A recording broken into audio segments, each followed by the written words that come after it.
This is a production of Cornell University.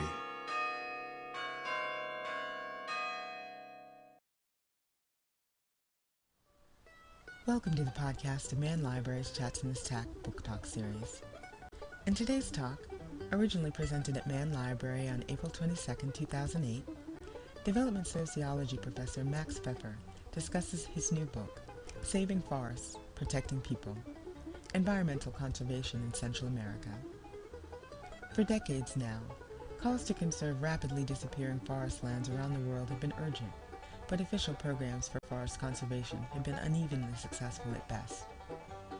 This talk, coinciding with this year's International Earth Day at Mann Library, looks at key factors behind these mixed results. In his recent book, co-authored with John Schellhaus, Max Pfeffer undertakes a comparative study of forest conservation areas in Costa Rica and Honduras to analyze what happens when globally driven conservation programs encounter local communities using resources to earn livelihoods.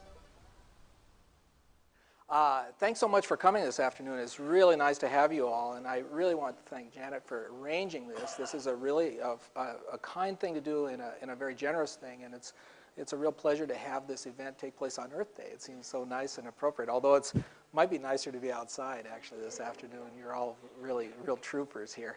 I also want to thank Evelyn Ferretti for organizing all of this. She's done a beautiful job getting the word out about this and setting this all up, and thank you very much for doing that.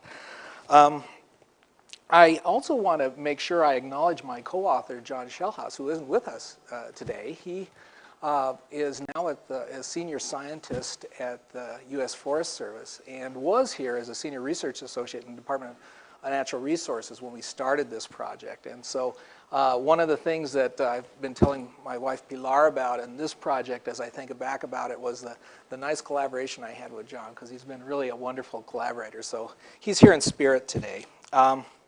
One of the things that I also want to mention is our funders for this. This was a project that received major funding from the National Science Foundation and allowed us to do kind of extensive field work that I'm going to describe some of that today.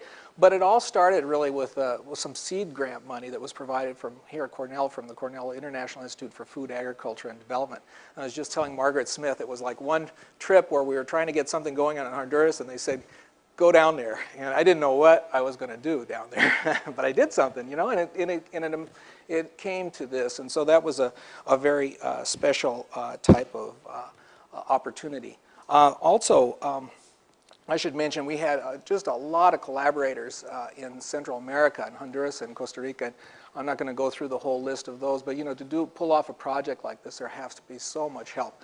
And then finally, the other thing I want to say before really launching into this is that we had a number of students work on this project, some people that finished their master's theses on this and PhD dissertations from the Development Sociology Department and also from Natural Resources.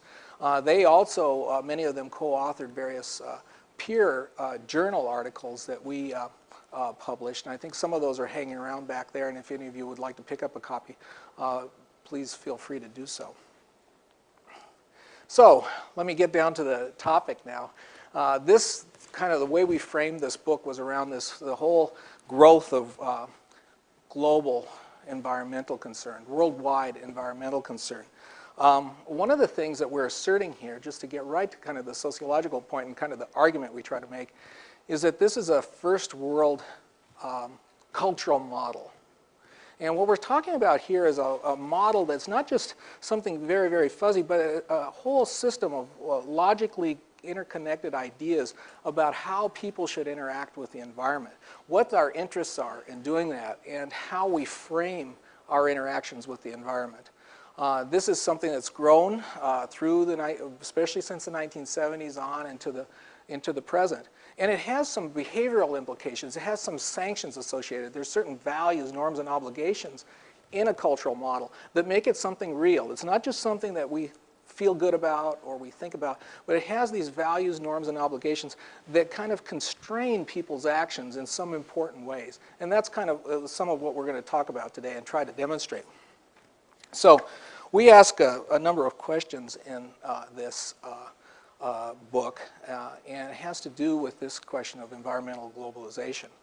One of the things that we're interested in is how do certain organizational forces impinge on local actors?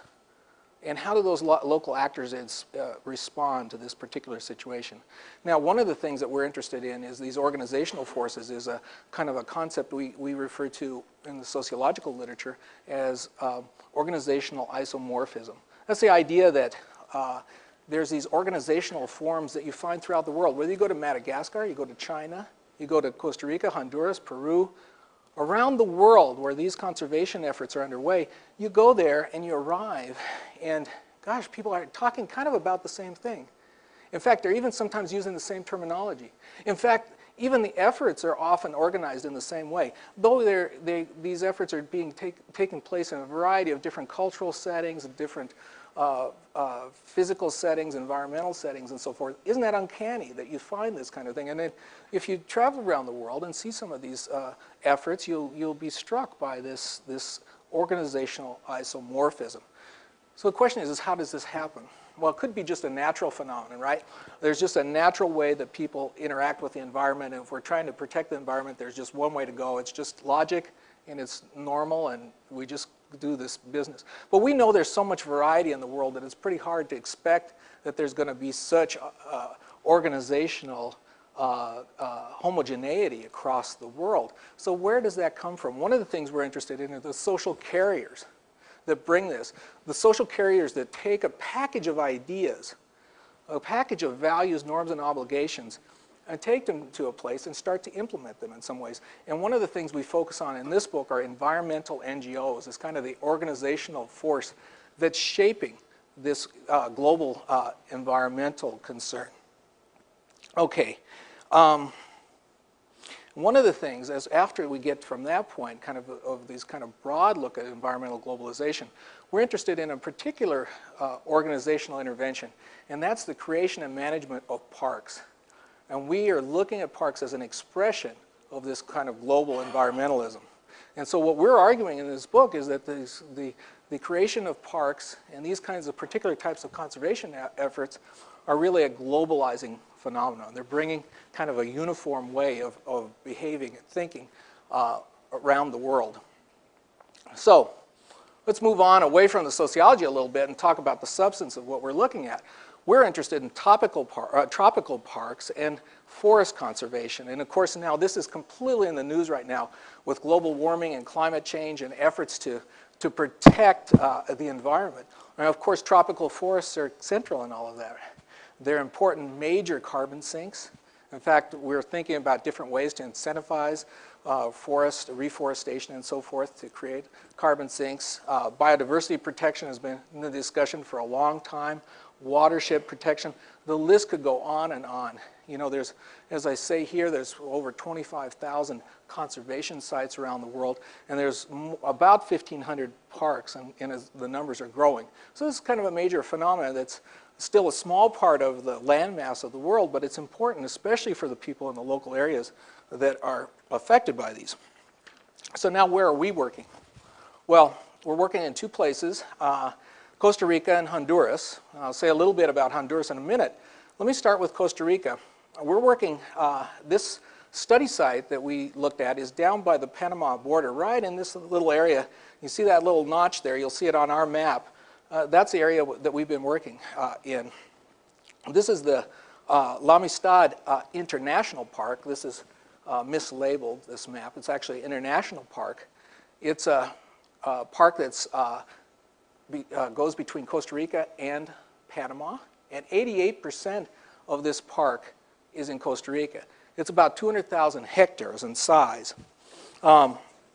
It's a very interesting case because it's located in Costa Rica, kind of the leader of kind of environmental conservation, parks, and kind of new wave ways of thinking about environmental conservation. Parks started to be established in a serious way in Costa Rica in the 1970s.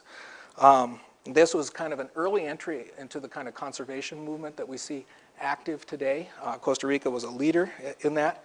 And one of the things, I guess there's 2 points I'd like to make about that. They made real investments, economic investments in that. And second, they really made an obligation to enforce the park rules. That's one of the things that's very, very characteristic of Costa Rica. And I'll tell you, we just had a couple of weeks ago Holy Week. Catholics around the world celebrating Holy Week. And in Costa Rica, this is a big holiday. And when John and I were there some years ago during that week, was very interesting because we were stopped at a roadblock and our car was searched, our truck was searched for heart of palm. Because there's a lot of wild heart of palm in the park. And the people harvest it and take it home for their celebrations. The park rangers actually had roadblocks with police there to back them up, searching cars. I was impressed. You wouldn't see these in normal situation. Well, I'll give you a couple of counterexamples here in a little while. But Costa Rica is important because there's been this kind of commitment. Another thing I want to say about this park is that it's what John and I refer to as a conventional park. It's a park where you have an area that's really forested and protected, like this big area that's cross-hashed up all on the top here. There's no people living inside that park. People can go in there, go hiking. They can't go hunting. They can just partake of it in a very light kind of use. People are left outside the park, and there's clearly demarcated boundaries. So when I talk about a conventional park, that's what I mean. There's kind of an inside and outside of the park. Just a couple of things. These are the communities we worked in right around here, some closer to the border with the park, and some a little further away, which is something I'll come back to in just a minute. I wanted to just mention the land use down here. It's a little hard to see on this map. These kind of dark areas around here are coffee plantations. They're some of the larger coffee plantations. There's coffee growing all around in this area. That's the big market crop that was growing in the 1990s and collapsed in the last years and is kind of making a recovery again now, we hope. The early settlement of this area was around a big coffee plantation around the town of Colorado here, and that's the remnants of that there. And that's kind of the early colonization of the area came through that area. There's a lot of, the white areas are agricultural areas, and the kind of grayish areas are forest. And if you just to give you some sense, about 20% of this, the area around these villages, we had kind of 5-mile or 5-kilometer radiuses around those. About 20% coffee, 30% pasture, about a little over 20% in forest, and then about 10% in kind of forest fallow, which I'll come back to in a little bit. That's very important. Now, one of the things that's interesting about this park is that it arrested development very quickly. I had a hard time getting pictures to really show this, but if you look up around here, that's right along the park boundary, and you could see when you drive up to the area, there was just kind of the rolling development of kind of deforestation that was going on. I'll show you that a little bit more. But when this park was established in 1982, you could see exactly where the development was arrested. And in fact, one of the things that was most interesting about it was there were like little ghost settlements in the area. There'd be little enclaves of houses that people had built, and fairly substantial. I was surprised how substantial some of the houses were there, all empty, deserted, because they were built on the premise that they were going to continue clearing land and secure a livelihood. They couldn't do it. There wasn't enough land left at that point. So this park, I think, really had an impact on arresting that march up the mountains there. This is looking down from the park, and you could kind of see what was going on here. The area put into pasture, especially in the higher areas, a lot of that converting to coffee with the intensification of production, which I'll come back to in a little bit. And then kind of you see some of the roadways cut here and so forth. So we're looking down right from the perimeter down, and so this is kind of right up to the edge, got developed. Now when you live a little further where the communities are, where I showed you where we were doing our work, this is some of what you see, these kind of forest patches that is kind of this mixed land use of forests and pastures, and many of the areas converting to coffee production, and some of this is shifting cultivation. Some of this land goes in fallow, then it comes back out again, and what's really interesting is how you manage the fallow so that it doesn't become forest. Okay? Keep that in mind because I'm going to come back to that in just a little bit. It's a very, kind of important point here. Okay, that's the Costa Rica site where we were doing some of this work and where the data, what the data refers to that I'm going to show you in a little bit. Now let's move to Honduras. And the park where we worked, Cerro Azul Mayambar National Park, is right here, kind of right in the middle of the country. This is San Pedro Sula, the largest industrial city of Honduras, and this is Tegucigalpa, the governmental center, the capital of the country. So the park is right kind of midway. This is the Pan American Highway running through Honduras right here. And on one side of the park is this highway. Now, if you look at this image, imagine you're looking straight down from outer space. This is a big mountain, basically. And what you have in the center here is a cloud forest. This is the core zone of the park, surrounded by a larger buffer zone. This is much smaller than the other park. I said the other one was about 200 hectares. This one's about 200,000 hectares. This one's about 30,000 hectares, so it's much smaller. This is also a zoned park, as opposed to what I was saying about a conventional park before. In this whole buffer area, this whole area is the park, considered the park, but this area with the colors here, which I'll explain in a minute, is the buffer zone of the park. And there's people living all through here. There's 42 villages in this area, about 20,000 people, at least the time we were doing the research, and you can see rather intensive land use in the area. So the idea of the buffer, the zone park, is that you have this core zone. This is kind of the typical thing. You can't go up there except with a park guard and kind of escorted, and you can go there for hikes and very, very light use. There's a special use zone that's in this area here. This is where scientific observation and experiments and so forth are allowed. And then you have the buffer zone where you have kind of the multiple uses, land uses in the area. The browner areas are agricultural production, mostly corn and bean production. The green areas are coffee production. You can see here, I'll talk about that in a minute, why this is distributed this way. And then this is mostly pasture and fallow areas over here. And what's interesting about this is that here is where the Pan American Highway runs, right along the edge of the park. There's a huge inland lake on the just to the west of this. It's the largest inland lake in Honduras, actually. And this road is very important because it provides market access for farmers. So you have more agriculture. There's good market access from roads up from around here all the way around to here.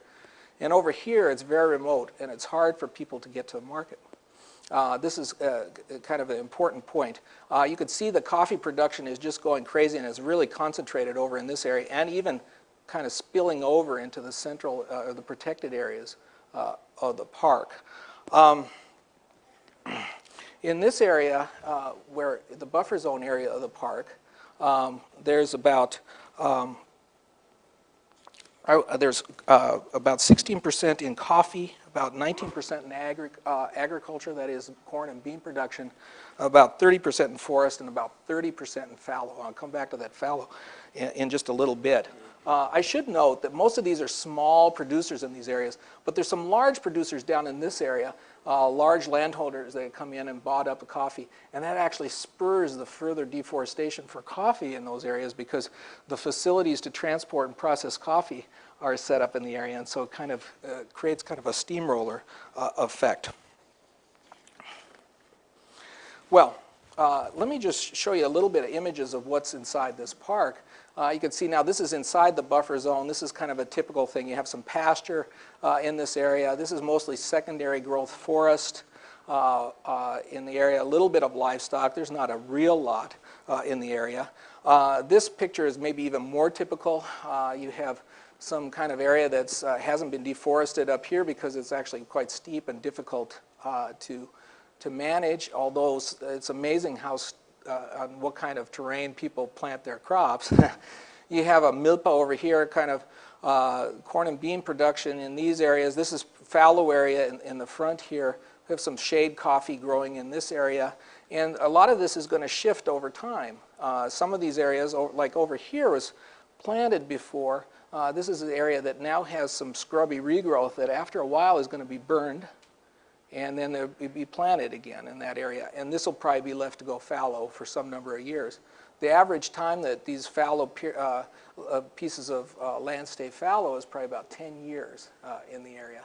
And then they're chopped down and burned and replanted. So that's kind of just gives you a little background of where we are now, what the places are like. So what happened here? Well, this is kind of a quote from someone that we got that's typical of both of the areas. When the forest was cut, it was cut without restraint, and then everything was cleared that was forest. People chopped down trees just to chop down trees. The point is they were clearing this land to get access to land, and that's true in both the Costa Rican case and the Honduran case. Usually these areas were settled by poorer people trying to get access to land. There were people that didn't have land, and now we're trying to eke out an existence. In the case of Costa Rica, there was the kind of what seeded this was that big farm in Colorado that I was telling you about before. They pulled out. They didn't even have roads there. They flew the coffee out of there. There was an airstrip. It was incredible. When they pulled out, then they left the workers behind, and they took over, right? And that was kind of what seeded the area. And then eventually when roads came in, a lot more people came. So you could see here, there's a few things I want to show you about these charts. In both cases, you kind of have the 60s and 70s where there's kind of a takeoff in the land clearing in the area. And this coincides very much with the available workforce in the two areas. What we're trying to do in these charts is just to show who was there that could deforest and that needed to deforest. So these are people coming of working age, men and women, from 16 years on, beginning to establish families and so forth. And you could see that they were starting to come into the areas, both areas, very heavily in the 60s and 70s. Remember the whole hamburger connection thing about Central America?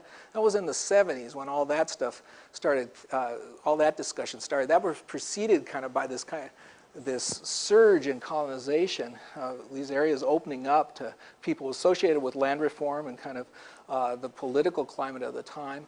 Then there was kind of the backlash, the hamburger connection. Then there was kind of the concern about forest conservation and so forth. And then by the 90s, you had the really full force of the parks being implemented in these areas as a strategy to arrest the deforestation and to protect some of these areas and preserve some of these areas.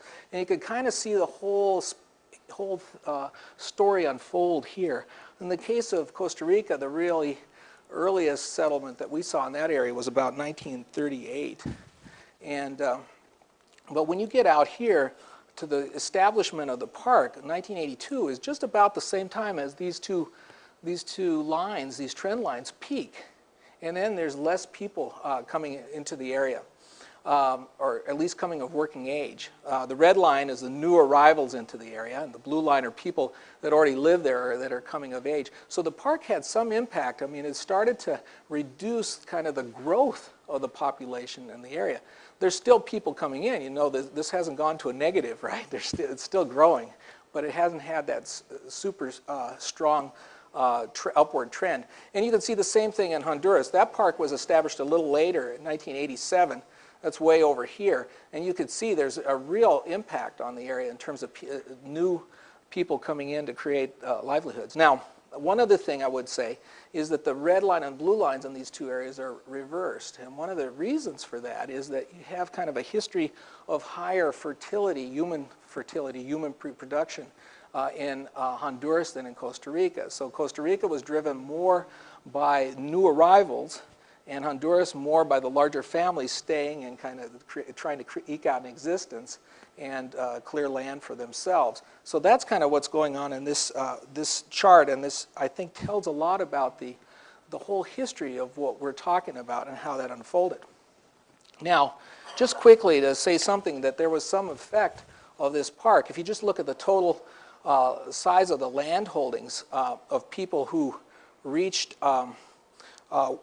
working age before or after the park. Light green is before, reaching working age before the park was established, and after. You see that they have a smaller land holding. They also dropped in almost every type of land use. So, you know, they spread across this reduction was spread across the area, and this created more scarcity of land for the people that were left in the area, available productive land for folks. You should note the scales are different on these two places. In Costa Rica, the farms are a lot bigger. In Honduras, they're smaller. In Costa Rica, people are making more money. In Honduras, they're poorer. In Costa Rica, they're more market-oriented, and in Honduras, they're more subsistence-oriented. So those are important differences to keep in mind as we talk about some of this. Okay, so let's get back to this now, what this park, so the park was created, it had some kind of effect on the ability of people to stay in the area, to make a living, have access to land. What was happening here? Well, one of the things is that we're saying that the imposition of these parks imposed a certain kind of cultural model that had certain types of values, norms, and obligations associated that had a behavioral impact about what people could do. So that, it's not surprising, that the people had, for example, had less land that they had access to. There were certain protection goals and regulations associated with this cultural model that came from the outside and were brought to the area. And the important point that we want to make, and that we've made in the book, is that this is something that comes. These social carriers bring this, and the local people don't really have a lot of say in creating the package.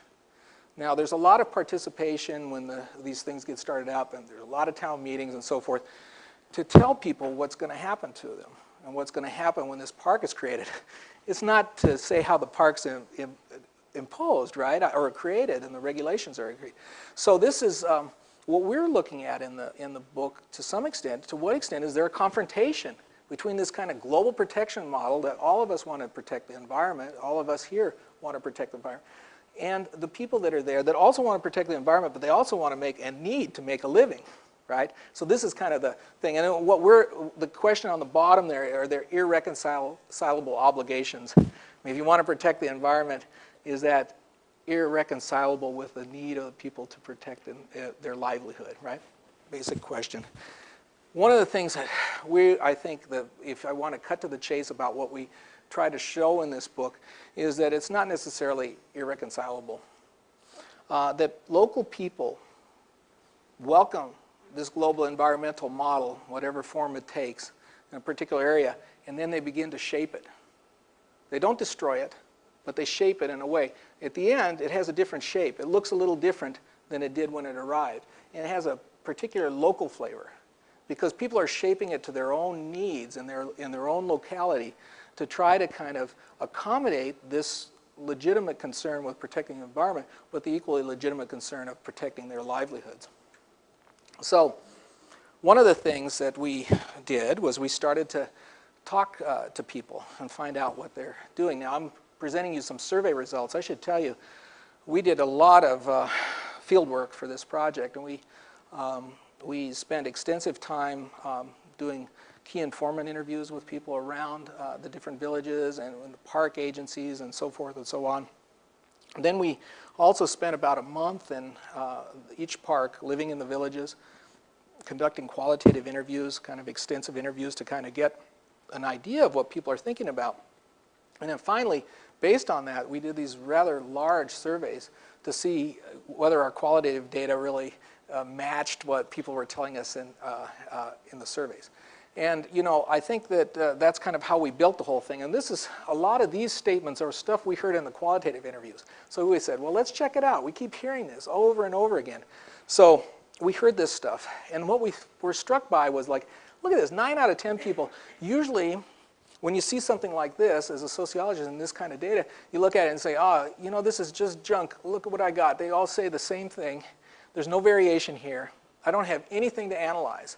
And I was pretty bummed out by this. I started looking at it and I said, oh man, this is a stupid project. And anyhow, then went on it. But then, it dawned on us, it's not that simple. There's something going on here. People were uniformly making these responses. And then we started to look at the qualitative interviews. Even the vocabulary people used, even the phrasing of the statements very often was very similar, uncannily similar. Sounds awful lot like that global environmental model. And so then we did this survey and we found out, well, almost everybody agrees with this. And these are kind of throwaway phrases, right? Everybody, I say this stuff, It's like the same thing. And so, where did this come from? Well, it came from these social carriers that were bringing this. And this is kind of if you think about the different, if you start to read the propaganda provided by the NGOs when they come into the area, it looks a lot alike. I mean, there's not that much variation. So this shouldn't be so surprising. I came out of the Depression after I found out. I thought maybe this was a thing. But if you start to look at things, there is variation in terms of how people think about things. There's a few things in this chart that I think are very interesting. This first statement, before we can worry about saving the forest, we need to worry about food and income.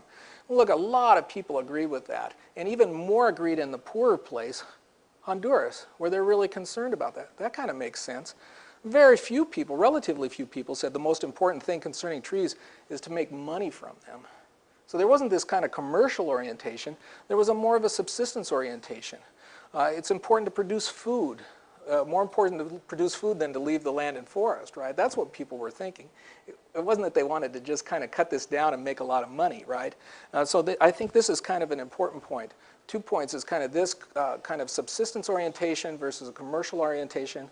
And then second, that it makes some sense, especially in terms of that the Hondurans who had less of a cash economy were more concerned about the ability to produce food. So that makes sense. Then you start to say, well, we were also interested in we're asking people about their kind of values and how they think about this stuff. But what's really the important point is what they do. Not what they say, but what they do. And so we started to ask them about what they did. And look, what did they cut trees for? Well, to get firewood, for lumber for home construction, to clear land for cultivation, and relatively little to claim land to create private property or for timber sales for commercial purposes. Again, that's consistent with what we saw before. Now, the other thing here that I think is interesting is look at this. Costa Rica's hire lumber for home construction and to clear land for cultivation. Now that's really interesting. I want you guys in the back to tell me why that is. Ian, I'm looking at you. Any guesses?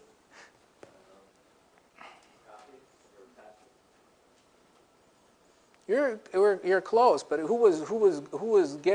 was trying to create that pasture?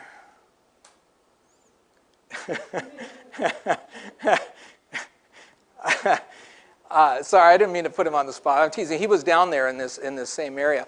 It fits with what I was telling you about before. About in Costa Rica, there were more newcomers than people from the area, and so because the people that in Honduras were from the area, they didn't have to clear as much land. They got land from their family.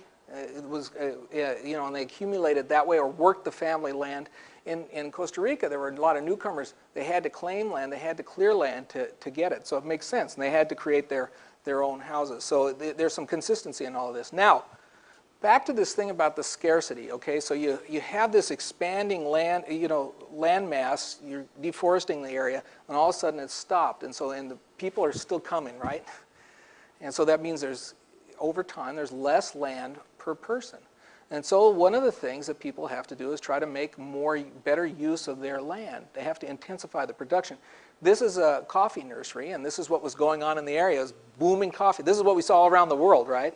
A big coffee boom. And it was in areas like this where people were doing this. And in the park, with the creation of the park and the relative scarcity of land that was created, it created this kind of a pressure for intensification. So a couple of points that we wanted to make here is that the creation of this park boundary creates a relative scarcity of land. And the other thing is that, there's going to be more haves and have-nots in a situation like that.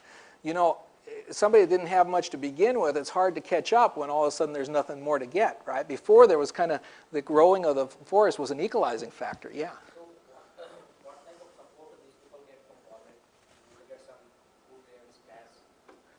Not very much at all. People are mostly out on their own there. One of the things that the people want the most is kind of the development of infrastructure in the area, particularly roads is an important thing, and schools and so forth. So there's at that level. In terms of government support for production, there's very little in this particular area. Yeah, both of these. Yeah. Now, but that said, it's the coffee producers do get some assistance. It doesn't come from the government, but it comes from the private coffee associations. And in the area where the coffee associations are strong, you see better roads. They do provide fertilizer at better cost to the farmers, and so that's kind of that private market channel. They get that more. From the government side, very, very, very little. Very little, yeah. So they're kind of out on their own there. This makes it even harder and more difficult in a way, and it even makes these differences, these inequalities, even more intense. So we asked people, and we got one of these things. Remember, we're talking mostly the small producers. There's a few big plantations in the area, but mostly small producers. And most of them complained about the rich owners of big farms are able to cut more trees, and that it should be easier for smaller farmers to get permits to cut trees. And so, many of us that work with farmers think, well, okay, this is farmers complaining again, right? But if you you start to think about that. But then, we're sitting around one day, and John and I and a couple of research assistants are sitting around, and there's a beautiful view off to the side here. It's a Sunday afternoon. We finished doing some interviews, and we're just kind of getting ready to head back home. And we're just sitting there, kind of a daze, and look up, and all of a sudden there's a rumble, and this big old truck comes by. And I barely could snap this picture because I didn't even think anything was happening anymore. My camera was in the truck, and this thing almost passed me by. Now this is kind of interesting. It's a little suspicious. This is people we were just saying complaining about the big landowners taking out trees. And of course, at the same time, we're talking to people and they say nobody cuts trees here anymore. No, that's over with. That's old time. And so yeah, right. So anyhow, this comes rumbling by. One of the things that's really important on this truck, if you look at the ends of the logs there, there's no tags. And, usually the way this happens, you hammer in a tag at the end. That's the permit, right? And there weren't any, at least that we could see, right? We didn't do an inspection. And this thing went rumbling by. So, there is something going on. And who could do something like this? Well, it had to be somebody that could afford a big truck. And there's a lot of the farmers there can't afford a truck like this. I can vouch for that. So, there is something to this kind of inequality that's going on in the area. Another anecdote, these guys, that was Costa Rica. This is Honduras. This guy is an interesting guy. He's a large landholder in the buffer zone, a relatively large landowner. He's the owner of this truck here. And he was a school buddy. He went through secondary school. He's relatively well educated. He's a school buddy of the guy that was the director of the park at the time, just to give you a little background.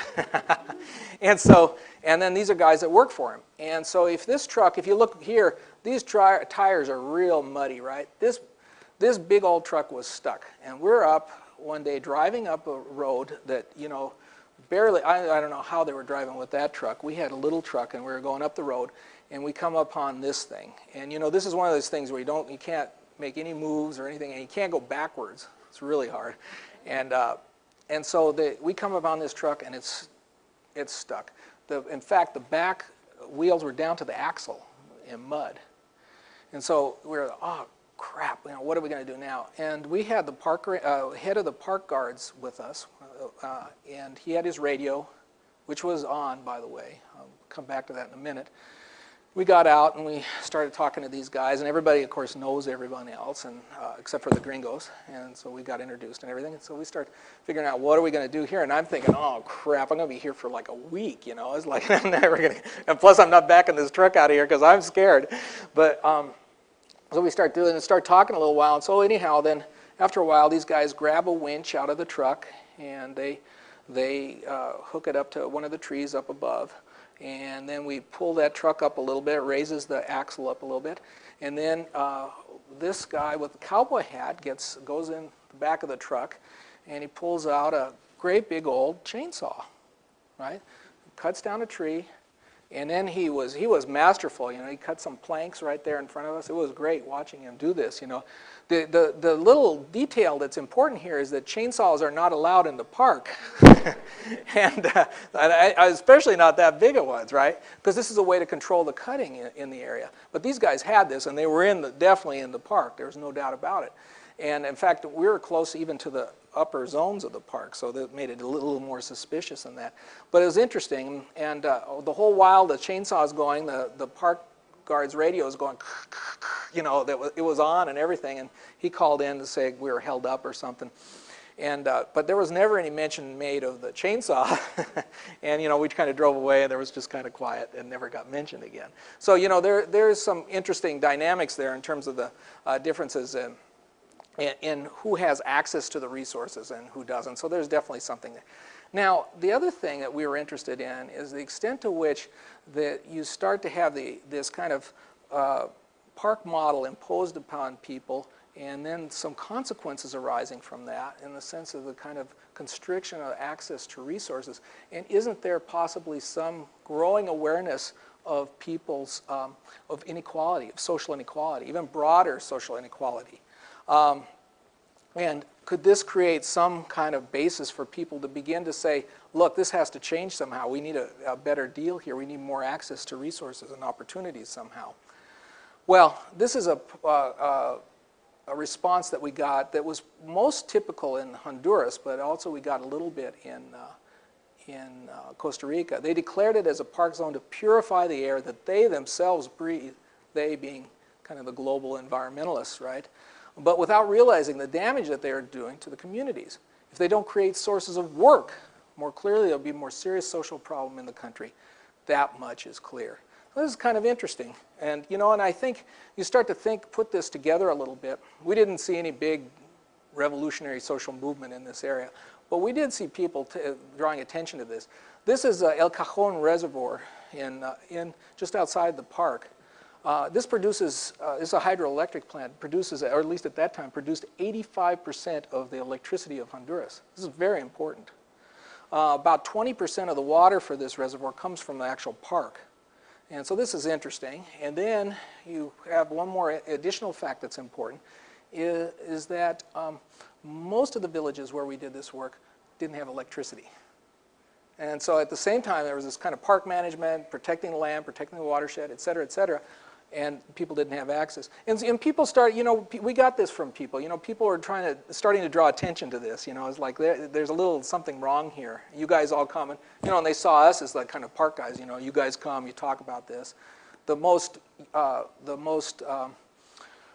somber experience, I guess I would have, would say, I don't know if somber is the right word, but kind of the one that I guess put me in my place in some ways was one guy. Once we stopped to talk to him, and we were driving up the road in the truck, you know, and you know, we started talking, what are you doing, and so forth and so on. And he goes, you know, you guys, you come and you go, and nothing ever changes. And, you know, in conjunction with this, you know, really kind of, you know, gulp, you know, you have a real sad feeling about that. But let me just conclude with a couple of points that I want to make.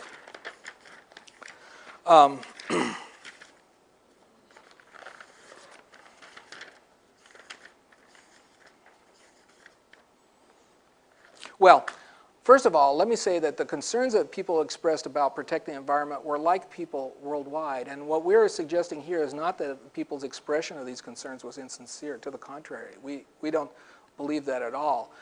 They, however, learned to express those concerns in a particular way. And there's a kind of a package that's presented to them, and that they have to parrot in some ways.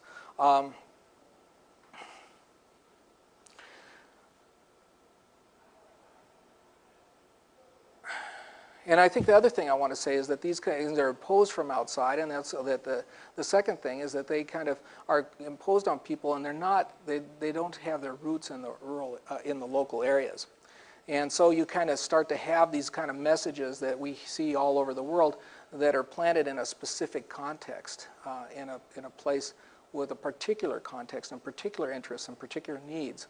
So what this, I think what we conclude from this is that when you get down to the ground and you see kind of these global environmental protection efforts, there's not kind of a uniform outcome.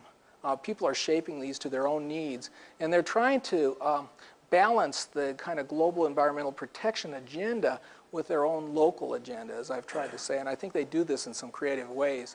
very often this agenda is disjointed from what people's needs are, and so that they have to adapt it in some particular ways. And then that's where these kind of unique solutions come about. And so this one's kind of a funny one. This is John my co-author put this together because he was making fun of me because I was always taking pictures of park signs all over the place. So I have a collection of park signs from all over the world. So he was making fun of me, but what he said is, could you put a sign on that Topical? And this became kind of the thing, two things. I was obsessed with the park signs, but it was also became obsessed with forest fallow. And he was making fun of me for this. I convinced him how important this is, I think, by the end of the project. Topical is what was referred to as forest fallow, as referred to in Costa Rica, or guamiles is the term that's used in Honduras. And this is kind of a very interesting area because with the imposition of the park, people have to manage these forest fallow areas very carefully because after they get a certain height, they're forest, then you can't cut it down anymore. So then this scarcity that I was talking about before is even exacerbated even more. So they have to manage these very carefully. In Honduras, it's a very fuzzy affair. As I was mentioning, the regulatory apparatus in Honduras is much less developed than in Costa Rica. In Costa Rica, they actually go and measure these areas.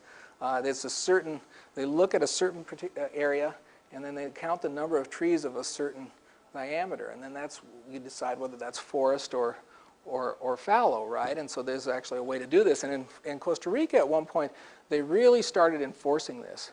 And we heard in a lot of interviews about this that people were really up in arms about this enforcement. And it was a big problem. It went on, and they were always talking about the past, how that was. And then, as we talked with people more and more, I was interested in this, followed up, and then they said, well, yeah, not anymore, not anymore. And I said, well, why? And nobody would tell me what happened, and I just couldn't figure it out. And then, you start to wonder, well, is this for real, or, did they just make this up? So one day, it was kind of the end of the day, and I started to feel sick. I started to have a cold or something. I was feeling really weak, and we were still doing interviews, and the rest of the crew went off to do their interviews, and I told John, I said, I'm out. I'm gonna sit over here on the side of the road and just take it easy for a while. I can't do anymore. And so then I started wandering around a little bit. I got bored, and there was an old man sitting in the front of his house, and I started talking to him, and he said, well, come on in. And we sat down on the porch and gave me something to drink. We started talking. And he said, well, I'm used to be the mayor here and everything. And he goes, yeah, and what are you doing here? And so I told him the whole story. And I said, you know what? There's one thing I can't figure out. Everybody was telling me before there was such a controversy about the cutting down of these forest fallows, and now it's like the problem completely went away, and I cannot figure it out. And he says, oh, I can tell you why. And so I was like, and he said, and this is the first time I got the story, and this is the story, is there was indeed this kind of a controversy, and the government was really cracking down on this.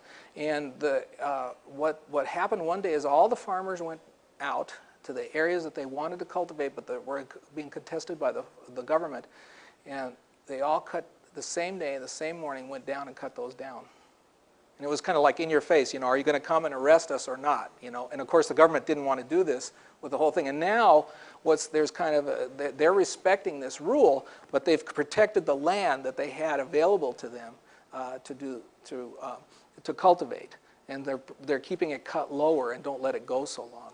And so that was kind of an interesting thing. And it showed that this scarcity is really important. And number two is that people are really kind of taking these rules and actively engaging with them and shaping them in a way that protects their interests in a very particular type of way. So I just want to say one last thing. When we were in this area, we left the area in about 2000, we were interested in the extent to which local producers were receiving remittances in the area from outside. And we heard a story about maybe a guy in the next village went to the United States to work. Maybe another guy went to San Pedro Sula, or in Costa Rica there were a few people up in New Jersey, but there was very little outmigration from these areas. In the years since we left there, there's been a kind of a wholesale outmigration of young men from the area, and many of them working here. Many of the people that I interviewed, or I should say many, a certain number of people that I interviewed in that area have called me. They're here. They're in New Jersey, they're in Long Island, and one is I even found in upstate New York.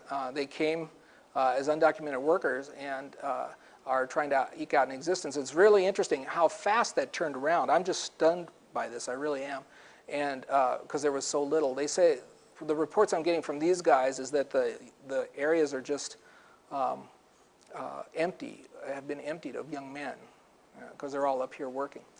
So this is interesting, and one of the things that this raises is kind of what are the conservation implications of this, and I don't know what they are. I think it's an empirical question. One of the possibilities is that this will reduce pressure on the forests of the area, and people will be cutting down less. You know, the counter possibility is that people are sending their remittances and then they're investing in these areas, and it's actually creating more pressure on the forest land. And one of the students that was working with us on this project now is going to go back to Honduras. She's doing a PhD in anthropology at another university, and I'm still on her committee. And she's going to look at this migration and conservation thing. So I'm really excited about that, and that's kind of where we've ended up. So thank you very much.